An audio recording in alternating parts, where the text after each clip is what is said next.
Hi guys, मी आहे आत्ता हिरानंदानीमध्ये ठाण्याच्या. बरोबर दुपारचे 2 वाजलेले आहेत आणि ऊन असं कडक नाही आहे, पण एकदम सावली पण नाही आहे. त्याच्यामुळे असं थोडं ऊन थोडी सावली अशा ह्याच्यात जरा मी आहे. थोडं काम होतं माझं म्हणून मी आले होते आत्ता. तर बघूया, एक फलाहार म्हणून आहे इथे, ज्यूस सेंटर आणि असं बरंच काय काय मिळतं तिकडे. बघूया आपण जाऊन काय असं छान नवीन फ्रेश काही आयटम आला का. चला तुम्ही पण माझ्याबरोबर.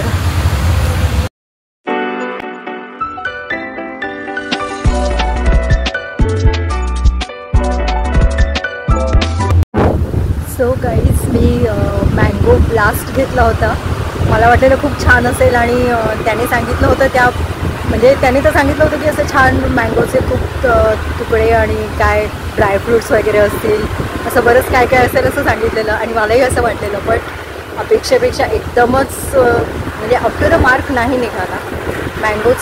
आंब्याचे तुकडे भरपूर होते, पण आमरस होता आणि आंब्याचे तुकडे होते, पण ड्रायफ्रूटचा एकही तुकडा मला काही सापडला नाही, जो असायला हवा होता ॲक्च्युली. जेव्हा तुम्ही एवढी डिश ऑफर करता, स्पेशल म्हणून ऑफर करता, समर स्पेशल म्हणून, आणि त्याच्यात एकही असा ड्रायफ्रूट नाही आणि ज्या किमतीला तुम्ही एस्पेशली ऑफर करता त्या मनाने तो अजिबातच अप टू द मार्क अजिबात मला ते वाटलं नाही मँगो ब्लास्ट. एनिवेज पुणेकर त्यापेक्षा आपली सुजाता कोल्ड्रिंकची मस्तानी एनी टाईम लय भारी. सो मला पण हौस असते असं काही काही नवीन टेस्ट करून बघायची आणि कधी कधी असे फटके बसतात, पैसे जातात जास्त आणि त्या मनाने काहीच अप टू द मार्क मिळत नाही. पण असो, एक एक्सपिरियन्स. आणि ॲक्च्युली फलाहारमध्ये बाकीच्या डिशेस खूप चांगल्या मिळतात, त्याच्यामुळे मला वाटलं नव्हतं की असं काही असेल, पण एकदमच अपेक्षा होतं मला.